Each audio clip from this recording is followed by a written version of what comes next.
Well, the thing is that what I was trying to say through my speech is that when we talk about human fraternity as human beings, we have the tendency to look at it from a moral perspective. But human fraternity, from my scientific point of view, is more than moral. It is actually the key to the survival of the human species.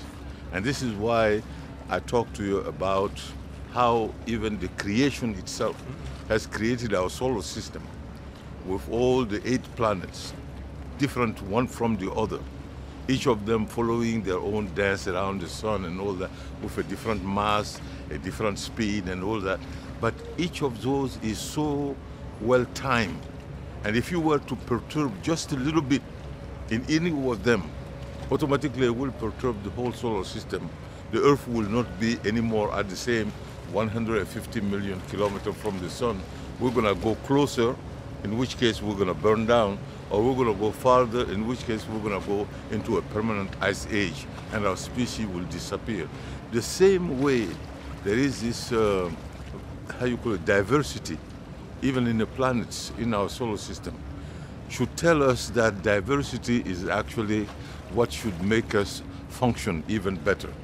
But we have to learn how to take advantage of our diversity, how to look at it as, strength, instead of looking at it as a weakness. What I was going to tell them is, as a scientist, if we want to reach the peace that we are seeking, if we want to reach the fraternity that we are seeking among all humans, respect and consideration and inclusiveness and all that, if we're going to do that, we have to come up with intelligent projects.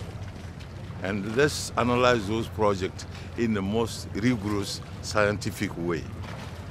For example, I talk about my program for the young girls.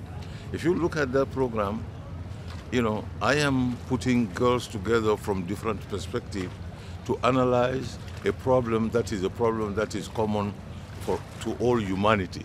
For example, now the climate change is not Mali problem. It is not a problem of Malaysia or of America. It is a problem, a worldwide problem.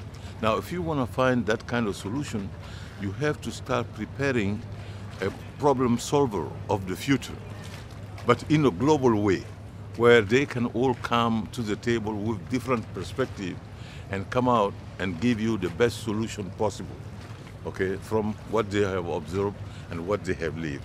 Now, if the politicians, the decision makers, were to actually just stop 1 minute and realize that it is not about signing agreements, it's not about putting into place policies, it's beyond that. It is about coming out with implementable projects in which human beings themselves can participate, but it is about having the right architecture of those projects that will take into account all the aspects, making sure that you and I spend time together face to face, get to know each other, get to value each other, get to appreciate each other, and contribute all of us to the same project.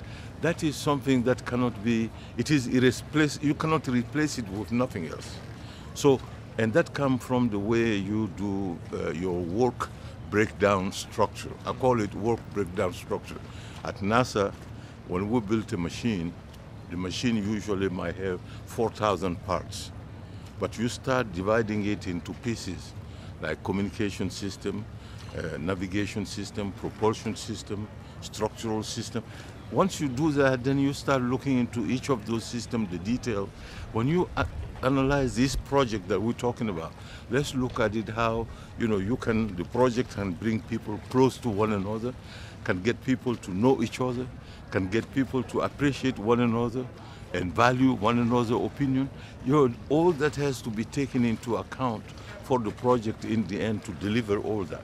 If we were to do that right now with the next generation of kids, I think that within the next 20 to 25 years, one generation, the world will be a much better place to live in.